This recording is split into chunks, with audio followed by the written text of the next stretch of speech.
Today, we're going to be doing something a little bit different. I'm going to be taking you through my Rust solo base that has lasted one full monthly wipe. This is a low-cost Rust base that works for any sort of solo or even duo player that just wants to play the game instead of focusing on building. There are better builds out there, but this build has lasted me multiple wipes and never has anyone ever gotten to the TC or any of the main loot. So without further ado, let's go into the base. So first off, you can see right here, we've got a box. This has high quality metal all around except for these doors. This door would ideally be a garage door or a high quality metal door, but I stuck with just the metal fragment door, the metal door, because it was good enough. So let's pop that door open and let's just see what we've got stored here. So basically, you've got your workbench in the corner, you've got your TC over here, one big box, one small box, a furnace, and a bag. If you were willing to give up this sleeping bag, you could make this sort of a multi-level storage room. So then you've got your TC in one corner, and you've got a bunch of boxes in here. I like to do it this way because this is basically everything I need to start a wipe. So when I start the wipe, all I start with is just a 1x1 cube. Once I've got enough resources to expand this cube outward, this is the next cube that I build. Again, this has high quality metal all around except for this door right here, which is made of metal fragments because it's just a metal fragment door, so why upgrade the frame? Anyways, you can see this is all made of high quality metal, and right here you've got our bunker. So for those of you who don't know, you could also do a bunch of different stuff with this room as well. You could turn this into a loot room. This doesn't really need to be here. I just had some space and put it here anyways. We've got one box and a blueprint table. It's a very basic base, but you can do a lot with these two squares. These two squares are the most protected squares of your whole base. This is the place that no raider ever made it to. The rest of the base has been attacked, it's been breached, it's been fully raided and rebuilt, so let's get into that. So first off, what we're looking at here is a bunker. So I've got tons of videos on how that works. If you want to watch those, go watch those, but let's just break this down and show you sort of what's behind it. So every time you log in, you've got to go to the sleeping bag and you've got to break your bunker. What happens when you break your bunker is there's going to be a floor panel up here that is going to drop out, and then we're going to have access to the outside. If a raider was coming through the main doors, they get to this floor panel and then they'd have to go down into the floor panel to get to the rest of the base. Most people don't want to do this because it is a floor panel made of metal. You could even make it of high quality metal if you wanted to. I chose a metal frag, but you could make it of anything. Anyways, let's break this down and show off what we've got. Boom. So there we go. You see that floor panel drop. Go back in the video if you want to see it. So right here, we've got two drop boxes that I use as storage. You could put a small box here and use it as a bit of a jump up, but I like having these two drop boxes here instead. It does make it a little cumbersome to jump up, but still possible. So right now, everything else outside of this is going to be made of stone. So basically, when you're first building this base, all this stuff that you're seeing right here is what you want to sort of rush, okay? So when I built this base for the first 2 weeks, basically what you've got is you've got this square, this triangle right here, and then this room over here, and this room over here. This is my airlock right here that we're looking at right now. Actually, let's pull out a gun and use that to aim. That's going to make things a little bit easier. So actually, you do get 7 storage spaces with the drop box. If you really want to be subtle about it, you can put something in here, and a lot of people won't actually notice that if they're raiding. So even if someone does get pretty far in, they might not even be able to get that last bit right there that you got. So here we go. We've got our gun to use to point. So right here, that's the main airlock. And right here, this is just a spare space. If you really care about the space being harder to raid, you can put in a door, you can put in a window, you can do a bunch of stuff with it, but I just left it open. Part of the idea behind this base build was to make it so that once anyone gets to this point, they just think that there's nothing under here. So at one point, this was a box full of sulfur, or no, this was a box full of guns. This was full of sulfur, and this was also full of guns and bullets. These two right here were also full of guns and bullets. I've wasted a lot of those resources because it's the end of the wipe and I've got no reason to keep them. There's also a box here that I eventually got rid of because I just started losing guns because I wanted to get into some crazy PvP battles and try and get some crazy clips. So anyways, let's keep going here. So we've got this room right here. We've got a box right here. This box also helps make the floor panel look a little bit more legit because if you look at it, it seems just like it's slightly sitting on that floor panel. So again, that's part of the reason I did that. Let's go into the airlock. So once you get into the airlock, you're going to go to this place right here, which is a drop down. Why did I do this? Well, at one point, what you can do here is you bury some satchels, and then you've got a furnace that you can jump on top of. I never really used that I never really used this, but you could use it. In addition to that, a lot of raiders see this and think it's an inexperienced base builder. Same with this wood door. I could have upgraded this to a metal door at the very least or done anything like that, but I didn't do that because I want this base to look like a beginner base. So like a lot of the stuff that's upgraded, it's upgraded or not upgraded for a very specific reason.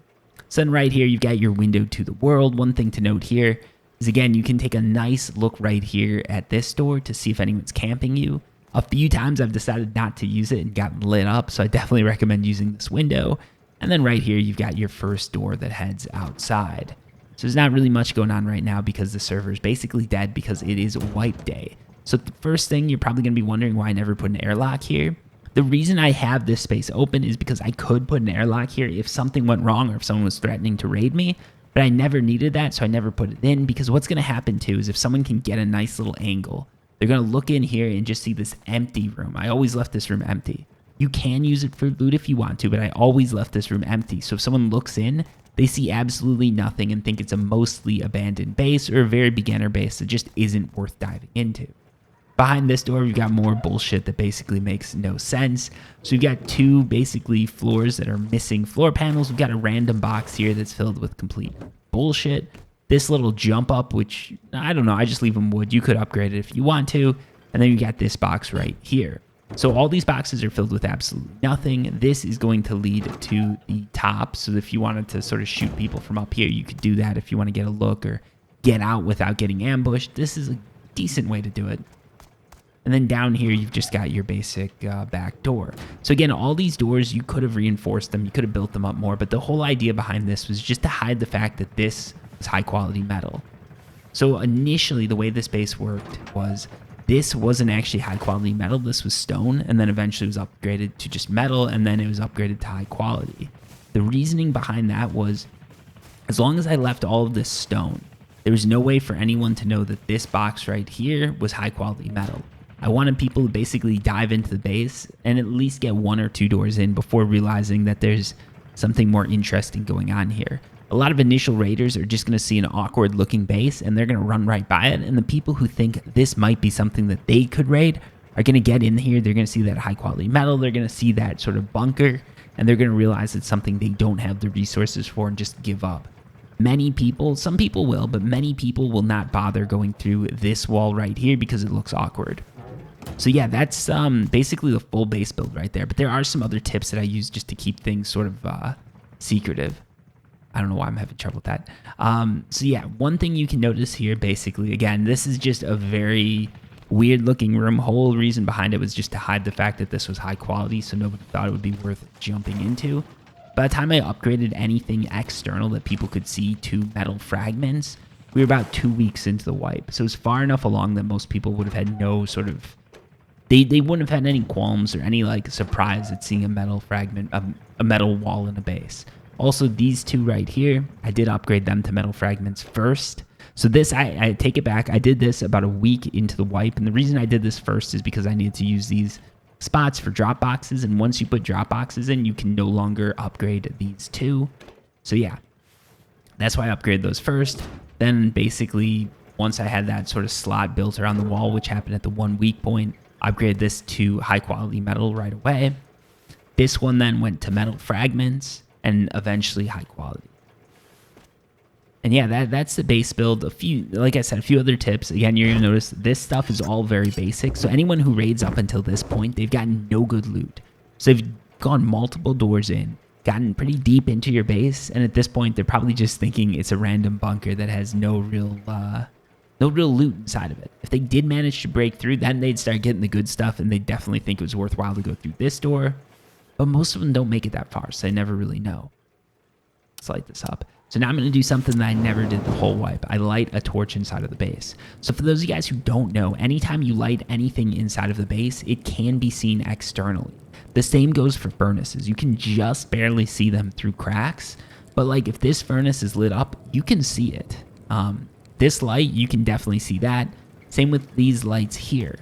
The one exception being in here, if I was to light this furnace, let's go ahead and light that furnace actually. If I'm to light this furnace,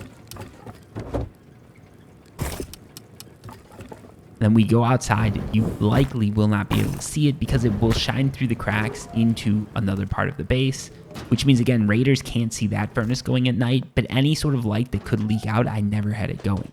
The goal with this base was basically to get in and out as fast as possible and convince people that it was not worth raiding. Because one, you've got wood doors in here. Who would put a wood door right here? Who wouldn't upgrade any of this stuff? It just makes no sense to a raider. It makes them think that this is a worthless base. They never see any lights on. They should never see you going in and out. And you should never really be attacking anyone from the roof. Any sign you give that you're logging in and accessing the base is a sign that raiders can get something from that base. So again, right here, we've got that lit up. You go outside. You can just barely see something here.